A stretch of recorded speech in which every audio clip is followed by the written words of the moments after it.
Naam, karibu tena mtazamaji, ni kupasha yale ambayo yanajiri au yanaendelea sasa hivi katika nyanja za kisiasa na katika mitandao ya kijamii. Hatimaye jeshi la usalama limetoa taarifa baada ya maandamano makubwa yaliyosababishwa usiku wa jana na kuzuiwa kwa John Heche usiku wa jana mpaka wa Kenya na Tanzania. Serikali ya Samia Suluhu Hassan kupitia idara ya mambo ya ndani, idara ya nje ya nchi, imetoa kauli kali na nzito dhidi ya John Heche na machafuko hayo ya usiku wa jana, huku wakituma habari hizi kuhusu jinsi John Heche aliweza kuvunja utaratibu wa kuweza kuondoka humo nchini. Bonyeza alama like kisha bonyeza neno subscribe na alama kengele chini ya video hii kabla ni kutaarifu ripoti hizi kwa kina au kwa undani zaidi. Naibu mwenyekiti wa Chama cha Demokrasia na Maendeleo Chadema John Wegesa Heche amejikuta akiingia kwenye dhoruba kali ya kisiasa na kisheria baada ya idara ya uhamiaji kutoa taarifa rasmi inayodai kuwa alijaribu kuvuka mpaka wa Sirari kuelekea Kenya mkoani Mara bila kufuata taratibu za kisheria za kuondoka nchini. Kauli hiyo iliyotolewa usiku wa Oktoba tarehe 19 mwaka huu 2025 kutoka serikalini ilikuja baada ya saa kadhaa za uvumi na maandamano makali na taarifa ambazo zilitrend sana kwenye mitandao ya kijamii kuhusu kuzuiwa au kushikiliwa kwa John Heche na polisi mpakani na baadaye wenyeji ama Watanzania kuweza kushambulia kwa maandamano makali na kumwokoa. Katika gazeti la kiserikali lililochapishwa mtandaoni au barua iliyochapishwa ambayo inasema taarifa kwa umma kuhusu Mheshimiwa John Wegesa Heche kuondoka nchini bila kufuata taratibu. Idara ya uhamiaji inapenda kuujulisha umma kuwa leo tarehe 18 Oktoba katika kituo cha uhamiaji cha mpaka wa Sirari mkoani Mara, Mheshimiwa John Heche ameondoka nchini kwa kuvuka mpaka na kuingia nchi jirani ya Kenya bila kufuata taratibu na kanuni za uhamiaji zilizoundwa chini ya sheria ya uhamiaji sura ya 54. Hiyo ndio barua ambayo iliweza kuchapishwa ya kiserikali kuhusiana na tukio hilo la John Heche ambalo lilizua aina ya machafuko usiku wa jana eneo hilo la mpakani. Hali hiyo iliyomzuia kuingia nchini jirani ya Kenya, hivyo basi ikaweza kuwalazimu Watanzania kuandamana na kulazimisha kumuingiza Kenya John Heche.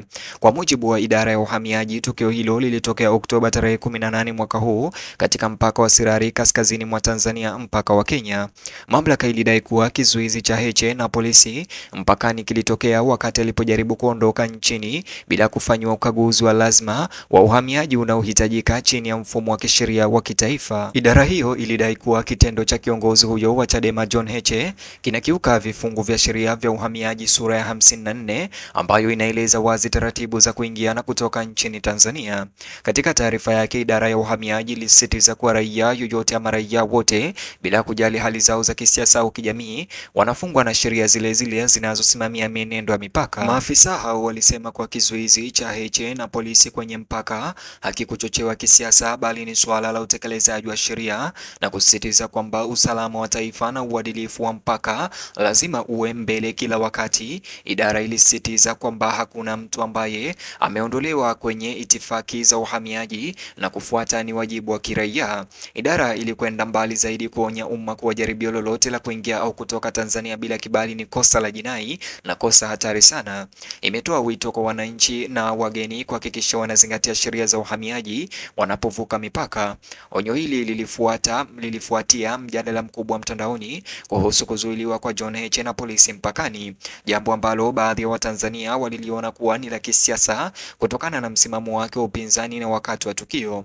Wakati maelezo ya idara ya uhamiaji yalitaka kuweka suala hilo kama la kiutaratibu, wafuasi wa upinzani walipouza simulizi rasmi. Walisema kuwa kizuizi cha John Heche na polisi kwenye mpaka kiliwakilisha kitendo kingine cha ukandamizaji wa kisiasa unaolenga kunyamazisha upinzani. Wengi kwenye mitandao ya kijamii walionyesha kughadhabishwa na kukasirishwa, wakidai hatua hiyo iliundwa ili kuwatisha wapinzani, wanaharakati wa upinzani kabla ya kalenda ijayo ya kisiasa. Wachambuzi wa masuala ya kisiasa pia wametilia maanani kwamba kuzuiwa kwa John Heche na polisi mpakani kunaonyesha uhusiano dhaifu kati ya taasisi za serikali na vuguvugu la upinzani nchini Tanzania. Baadhi ya wadadisi walipendekeza kuwa hali hiyo inaweza kuzidisha mvutano ndani ya mazingira ya kisiasa nchini, hasa wakati Chadema ikiendelea kushutumu mamlaka kuwalenga viongozi wake kwa njia za kiutawala.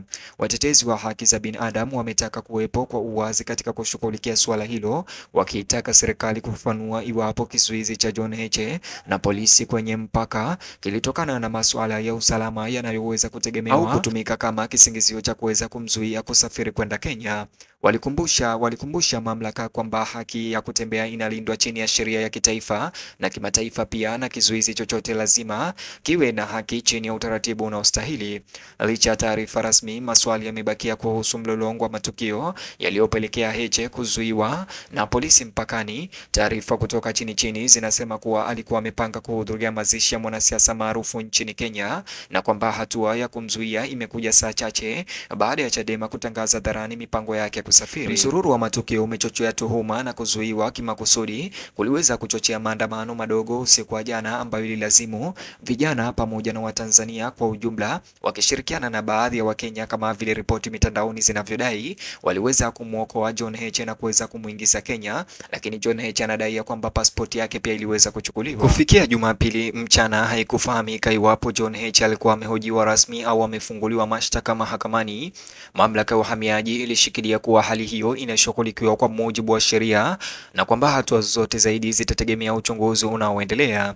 Bado takwimu za upinzani ziliendelea kusema kuwa kizuizi cha John Heche na polisi kwenye mpaka kilionyesha mwelekeo mpana wa kuzuia ushiriki wa kisiasa. Chini ya sheria ya uhamiaji ya Tanzania, mtu yoyote anayevuka au kujaribu kuvuka mpaka bila kibali stahiki anaweza kukabiliwa na adhabu za kisheria, ikiwa ni pamoja na faini au kesi mahakamani.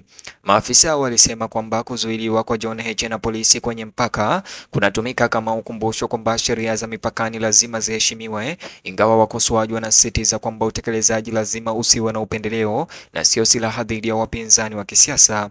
Wakati huo huo, Chadema imetoa tamko lake yenyewe kulaani kitendo cha mamlaka, ikieleza kuzuiwa kwa John Heche na polisi mpakani kuwa ni kinyume cha sheria na ni ukiukwaji wa haki zake za kikatiba na za kibinadamu. Chama hicho cha upinzani Chadema kilidai kurejeshewa pasipoti yake mara moja na kuomba radhi kutoka kwa serikali, kikisema kuwa hatua hiyo inadhoofisha taswira ya kidemokrasia ya Tanzania.